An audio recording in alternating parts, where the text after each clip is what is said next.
Hey everybody, it's your girl Bondy Blue, and I want you to check out Bondy's Boutique and get some of my merch, y'all. I've added some new things like my mermaid cups and the mermaid tees, and also the Shake Them Tits mugs. All right, you asked for it and you got it. Check out Bondy's merch at Bondy's Boutique. All right, y'all, it's your girl Bondy Blue, and I am back for Love and Hip Hop Miami, the reunion for season 2, part 2. All right, so y'all, let's get into it. The episode started off where the last one left off, which was with Trina completely losing her shit on Trick Daddy. Boy, you doing records like it's 1998. The last time you was on the record is because Trina was on the record. The last time anybody cared about Trick in the last 10 years, it was because of Trina, nigga. Okay, with your bum sick looking ass, nigga. Fuck you. Going completely the hell off. Trick said, y'all need to calm this bitch down. Y'all need to calm this bitch down because y'all let her say anything about me. All right? Then they escort her off the stage. She said, you can kiss my ass, you bum ass, sick ass bitch. I was like, you could tell when somebody a rapper because they say shit in a cadence, and that was the way she said that shit. I was like, oh Lord. Trick said, y'all let this bitch do whatever she wants. She dead ass wrong. Y'all know that bitch dead ass wrong. Nina trying to get control of the stage and shit. I'm like, y'all, look, they done shifted Nina's wig. Y'all know that girl sick. She ain't got the energy for all this shit. She backstage going off, you can kiss my ass, nigga, okay? All these years now you know I'm shitting on you, nigga. Bum ass, nigga. Y'all, Trick gonna cry in the car. You can say what you want to, but Trick is going to cry in the car after all of this. Okay, he looked like his feelings was genuinely hurt. He had to go backstage and calm himself down, cool his jets. Okay, then we get into how the Poppy Shampoo song came along. Prince said he was in the studio with Bobby and Chaotic or something about Bobby and Young Hollywood. Yeah, Bobby and Young Hollywood. They was just messing around, and that's how the song came about. You know, the little dance and all of that. And Bobby is you know, bigging him up. Okay, he has the most passion out of everybody. Okay, he's always in the studio. All right, you have the look, you go for it. I'm like, bitch, you might as well pull this nigga dick out right now.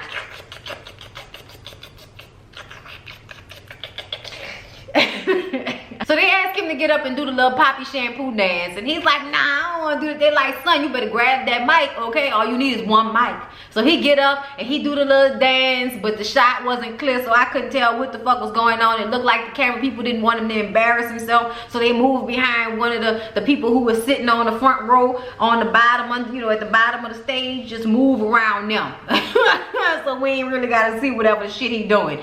Y'all, all of that lime green, I just can't. That nigga look like a highlighter. I know lime green is in. The neon colors are in, bitch. I'm here for it. But why all neon? Why all neon, y'all? I don't understand. Looking like a fucking Lime-A-Rita. Then he got the two plaits, you know, hanging down and one behind the ear. I'm like, nigga, this is all very, very cute. That's what I'm gonna call it. Cute.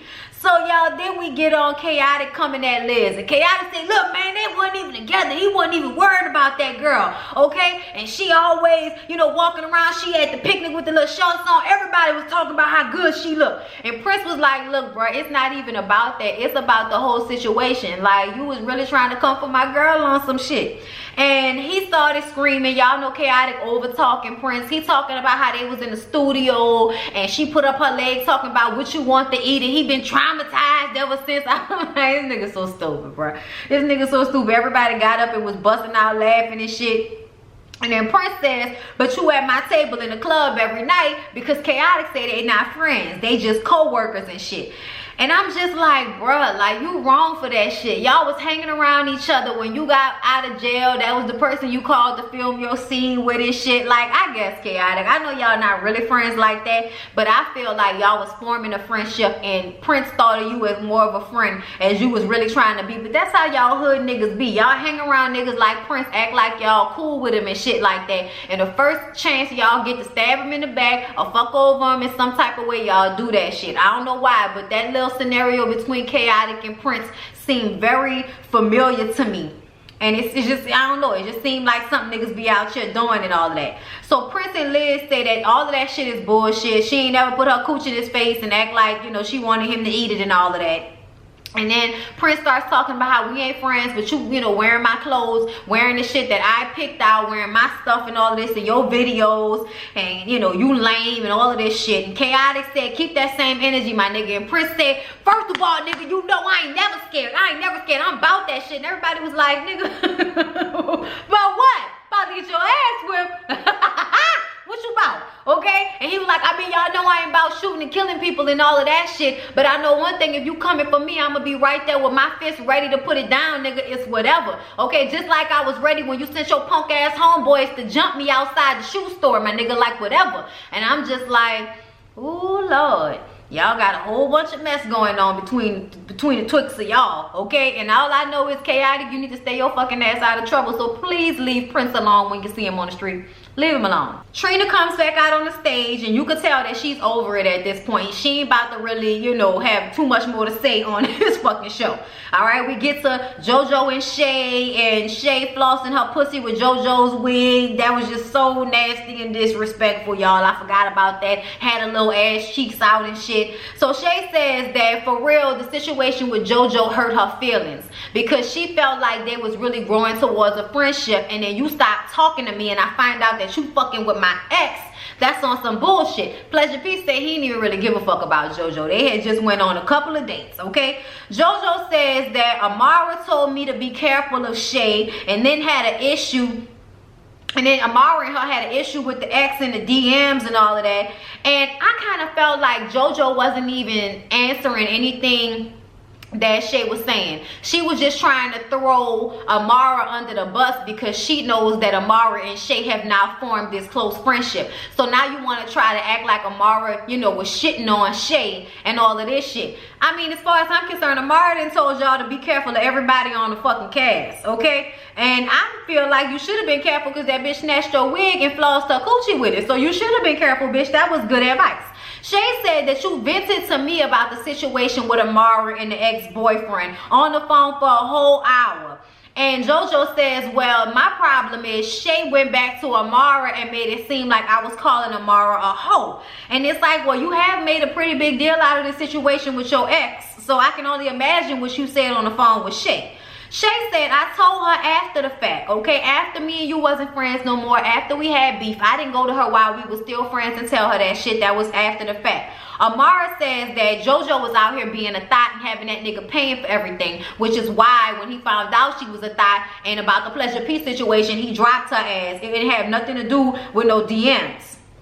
And then Shay says that JoJo said that she had cancer because Nina was trying to let JoJo talk. And that's when Shay was like, nah, fuck that. Because that bitch was online telling everybody I had cancer when I was in the hospital for a whole nother reason. Don't play about that shit. I lost my uncle to cancer, bitch. You need to apologize for that shit because I still got the motherfucking screenshots, bitch, going off, all right? Flipping the fuck out while JoJo is just sitting there, you know, just like, all right, girl, whatever, whatever, whatever. And Nina, you know, is like, girl, we moving on. Ain't no resolve happening here.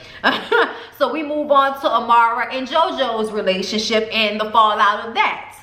And Nina asked Amara what was the biggest issue for her with JoJo and Bobby being friends. And she brings up once again that it wasn't even about them being friends. It was about the fact that you sat on the sidelines and laughed while he destroyed me publicly. Then JoJo said that shit about her mom putting voodoo in the empanadas and shit, and she kind of felt some type of way about that because it's like, girl, you know how my mama was. My mama was really sweet and nice to you. You know how sweet and nice my mama is, and you know how much I love and care about my mom. So for you to play with her like that, that's a fucking problem for me. And Vega starts screaming about she's ugly on the inside. Ain't no amount of surgery gonna fix it. And I'm like, oh my God, Vega, your voice can be so annoying when you get on this screaming shit. Shut up. Prince says that he has known JoJo longer than anybody else on the cast because we all know that Amara and JoJo really only became friends while they were on the show. And he says the way she left him out to dry and tried to play him with the situation with Bobby, like he really feels hurt because they was really like friends and around each other before the show. And JoJo says, you know what, I am sorry and I want to apologize for that, which leads her into saying that Bobby is in love with Prince. I'm like, what the fuck does that have to do with what Prince just said? And that's what we talking about, bitch. You on the show dropping bombs, trying to spread everybody tea and shit whenever we trying to get you to fess up about your bullshit, and you wonder why don't nobody like your ass. So then Tiff says that she a messy ass friend, and Tiff starts going off about how shiesty she is and how the only reason that she kissed her and made up with her because when they had shot 3 other times, she dog walked her fucking ass, and she was doing exactly what she doing right now, sitting over there being all quiet and shit, trying to act like she being bullied and shit, and that's why she went ahead and let the shit go. JoJo talks shit in her confessionals and in green screen and all of that, but then when she in person with Tip, she ain't have shit to say. And then Tip stood up with her, whatever the fuck that was. That bitch had on like a bike, like what was it, like a shorts romper? Like a short romper. I was just like, I mean, you short, and short girls do look good when they wear short shit. So I just didn't, I like the velveteen of it. I just wish she would have wore another color, because yellow and blonde hair, I just felt like it washed her out. But all right, Tip, you cute girl. Anyway, Tip said that it ain't about voodoo, okay? God don't like ugly with your fucking ass, okay? Ho. God don't like ugly, ho. I was just like, oh, all right. Okay, whose book is that from, bitch? Okay, from the book of Ratched. Ratched. Okay, from the book of Ratched. God don't like ugly, ho.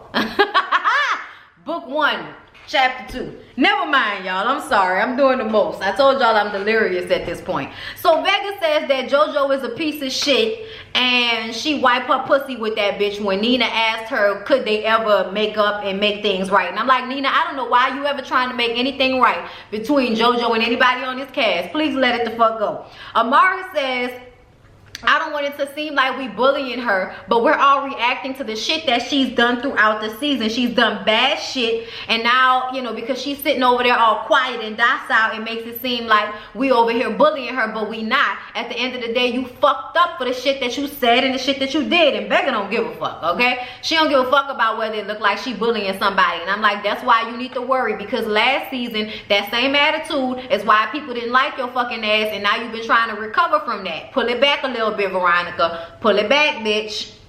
Okay, so then we discussed JoJo not knowing anything about voodoo and the difference between Ifa and voodoo and Santeria and all of those things. And Amara says that she knows, you know, how I feel about my mother, and that's why I'm so hurt, because she would say that my mom does that. And Nina asked JoJo, you know, why would you say that she did that? And she was like, oh, I know for a fact that Amara does Santeria. And she was like, bitch, I do Santeria? Like, oh my God, like I do Santeria, really, bitch? And she was like, oh, you were posting, and Bobby clarified she posted an African god on her Instagram page, and she was like, because I like African gods, that doesn't mean that I practice Santeria. And you don't realize how stupid you're making yourself sound, spewing all of this ignorance out of your fucking mouth. You don't know who you could possibly offend, bitch, okay? And Amara says in a perfect world, she would punch her in her mouth, okay? She would, but she not gonna do that, because she was a good friend to her, and she didn't cry too much over this, bitch. She was a good friend to her, and fuck her, fuck you, bitch, okay? That's what she said, fuck you, bitch, like that. I'm like, all right, get it all out, Amara. Queen of the night, get it all out, bitch. Bobby apologized for his part in insinuating that Amara was doing voodoo, okay, because he don't like that people get the shit mixed up either. So he was apologizing. He was just going off what the spiritual guys were telling JoJo, just like she was. So then we get into the Prince and Bobby saga. So Bobby, you in love with Prince, eh? That's what we've been saying this whole time, eh? Is that what it is, eh? Okay? He says, look, I'm not in love with him. I'm like a possessive brother. I'm possessive of all my friends, but I wasn't in love with him. And I'm like, nigga, please. He was so excited and so pumped up off whatever he took before he came on stage. He almost slipped and said that he was in love. Everybody was, you know, Chinese Kitty and them was like, you saw he almost said he in love, huh? Mm-hmm. I thought that shit was funny, okay? I thought that shit was so funny. And they talked to Prince about, you know, what was the breaking point for him between he and Bobby. And he says the breaking point for me was when he put his hands on me, when he threw the ones in my face, when he punched me, like all of this shit. And Bobby says, you know, he knows he does too much, but it's really because of his life and the life he's led as a gay man. And I understand what he means. It's not an excuse, but when you always being picked on, you have to be defensive, you have to fight. So after a while, that's all you know how to do is overreact and jump from, you know, 0 to 100, because that's what you've had to do to defend yourself. And I understand, Bobby. So Prince says that Tip and Bobby didn't really know where his relationship was when they kept talking all of that shit about Liz. Because they were like, so why did they think that Liz, you know, you didn't really want to be with Liz? And he was like, because that's what I had said, you know, prior to that, but we hadn't even really been hanging out like that, and my situation with Liz had changed, but they didn't know any of that. So Liz says that she wasn't even mad that he had said that previously. Her problem was the way Tip was coming at her and calling her a pawn. And Tip says that she was just doing too much talking, that's why she said that. And I feel like Tip is trying to cover up for the fact that she was calling that girl Princess Beard. Like, for real, I think you're trying to cover up for that fact, because we all caught that, okay? Prince says that he missed his friendship with Bobby, and that they were breaking barriers together, and that him and Liz are good. I'm like, y'all niggas was not breaking barriers. There are a whole bunch of dudes that's friends with other straight dudes. I mean, with other gay dudes. Like, there are straight people who are friends with gay dudes. I grew up, you know what I'm saying? Like, I'm just saying, when we was in college and shit, like, I knew my cousins, Lyric, everybody was friends with other gay dudes. Like, it's not... It is, but it ain't. Like, you ain't pioneering shit over there, Prince, okay? But anyway, we move on to Kiara and Gunplay. And Trick comes back out to show his support. And Kiara says that she and Gunplay are not together. He's done too much for her to forgive. It's just been too much. He says that, you know, he loves her and he really tried to do everything he could to get her back, but she ain't trying to hear him. And this is the first woman that he's ever loved and really cared about. He says he changed his whole life for her. And she's like, so what? It doesn't matter. Like, I don't have to decide to be with you just because you now deciding to do the right thing. You did some shit that I feel like is unforgivable, and that's that. Spectacular decides to, you know, put his words of wisdom out there and say that Gunplay has to allow her wounds to heal, but she also has to be open for him to change if she really loves him. Gunplay just says that he loves her very much and that he ain't really checking for no other woman. And Kiara is like, that's fine, but I'm good. I'm single and I'm good with that. And I'm like, oh, it's over. It's OV, I guess. And that's when Gunplay was like, that's all right. She making room for another woman to come into my life, like trying to make her jealous. But that girl didn't give a fuck. That girl did not give a fuck, okay? So then they bring up Amara being in Gunplay's DMs. And Amara says that it was business. Her people had got in contact with her because they wanted Gunplay's number. So she reached out on, you know, DMs. She reached out on Instagram, and Kiara was like, it wasn't that I had a problem, but she asked for his phone number and she was sending emojis, and Trick was like, as long as it wasn't the eggplant emoji. And I'm like, that's what I'm saying. If you ain't send no dick, then what's the problem? Like, but I understand Kiara had reasons to not trust him, so that's why she felt how she felt. Amara is like, Gunplay, do you think I'm into you? And he's like, nah, man, like, you the homie. It ain't even like that. She was like, okay then, okay? But Kiara is like, look, I'm not worrying about him. I'm just worried about myself. And it seems after their, you know, after they finished talking about their situation, Gunplay was really hurt by the fact that Kiara is still not giving him no act right. So he left the reunion. So then we get to Jessie and Chinese Kitty and their sexual assaults. And Jessie says that she got backlash from people because they were asking, you know, well, why didn't you leave with your friend and all of this shit. And I was one of those people that asked those questions, but I wasn't trying to devalue her experience. I wasn't trying to say she was lying, nothing like that. I was not questioning her as, you know, oh, did this really happen? I just wanted to know, like, how it all went down. You know what I'm saying? Like, that's really where my questions came from. But I never want to come off like I'm the type of woman who would say, oh, bitch, you lying off rip just because. Like, I don't like to do that at all. And from what I understand, the guy who she accused of for doing this for her was the guy who did that song for Beyonce. I forgot his name and I'm not about to look it up. But he's had other women come out and say that he's done the same things to them. So I believe everything that Jessie Wu said. And then we get into how Chinese Kitty and all of the positive feedback she's had from telling her story. And Trina just says, look, y'all need to make sure that whatever y'all want to do in life, y'all don't let no man that done hurt y'all keep y'all from y'all dream. You push for your dream and you do whatever it is that you have to do. Regardless, you don't play the victim. You get up and you do what you have to do to make your dreams come true. So y'all, then we get into like the last little final thoughts. Bobby has regrets, but he has new music. Trina has new music, period. Amara got her mom a new house. Her music is doing great. You know, life is wonderful. Amen. Gunplay peaced out. Kiara is living single life. Okay? Hollywood has some business ventures and some things that he would like to get chaotic involved in if he can stay out of trouble. And he would also like for Shay to go out on a date with him because he loves Shay. And I'm like, oh yeah, you love the regular, degular, schmegular, black, brown skin girl? Oh yeah, you do? That's cute. All right, Ratatouille. All right, okay. We might give you a chance, no. We might give you a chance, but we shall see, no.